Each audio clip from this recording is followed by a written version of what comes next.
ഭർത്താവിന് പ്രേതബാധയുണ്ടെന്ന് ഭാര്യയെ വിശ്വസിപ്പിച്ച സ്വർണം തട്ടിയെടുത്ത പൂജാരി അറസ്റ്റിൽ. നോർത്ത് പറവൂർ താണിപ്പാടം സ്വദേശി ശ്യാം ശിവനെയാണ് ഞാറക്കൽ പോലീസ് അറസ്റ്റ് ചെയ്തത്. നായരമ്പലം നെടുങ്ങാട്ടുള്ള ഗൃഹനാഥന്റെ അമിത മദ്യപാനത്തിന് കാരണം പ്രേതബാധയെന്ന് തെറ്റിദ്ധരിപ്പിച്ചായിരുന്നു ഈ തട്ടിപ്പ്. വിവരങ്ങളുമായി ശ്യാംകുമാർ കൊച്ചിൻ ചെയ്യുന്നു. ശ്യാം, ഒരു വല്ലാത്ത തട്ടിപ്പാണ്. എങ്ങനെ പ്രതിയിലേക്ക് പോലീസ് എത്തുന്നു? വിശദാംശങ്ങൾ. സുഹൈൽ, ഈ കേസിൽ പ്രതിയെ അറസ്റ്റ് ചെയ്തത് തന്നെ അല്പം കൗതുകമാണ്. കാരണം ഈ വീട്ടമ്മയെ വിശ്വസിപ്പിച്ചിരുന്നത് ഭർത്താവിന് പ്രേതബാധയുണ്ട്, അതുകൊണ്ടാണ് ഭർത്താവ് അമിത മദ്യപാനത്തിലേക്ക് പോകുന്നതെന്ന് പറഞ്ഞായിരുന്നു. ഇതിന് പൂജ ചെയ്യണം എന്നുള്ളതാണ് ഈ ശ്യാം എന്ന് പറയുന്ന മന്ത്രവാദി വീട്ടുകാരെ വിശ്വസിപ്പിച്ചത്. തുടർന്ന് പൂജയ്ക്ക് മുന്നോടിയായി വീട്ടിലുണ്ടായിരുന്ന എല്ലാവരുടെയും സ്വർണ്ണാഭരണങ്ങൾ കിഴികെട്ടി വാങ്ങുകയായിരുന്നു. ഇത് പൂജ ചെയ്ത് 60 ദിവസം സൂക്ഷിച്ചു വെച്ചതിന് ശേഷം തിരികെ തരാം, എങ്കിലേ ഫലം ഉണ്ടാകൂ എന്നും പറഞ്ഞിരുന്നു.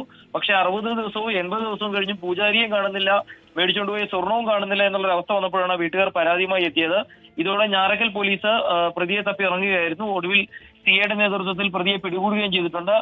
പ്രതിയെ ഇപ്പോൾ കോടതിയിൽ ഹാജരാക്കി റിമാൻഡ് ചെയ്യുകയും ചെയ്തിട്ടുണ്ട്. സുഹൈൽ.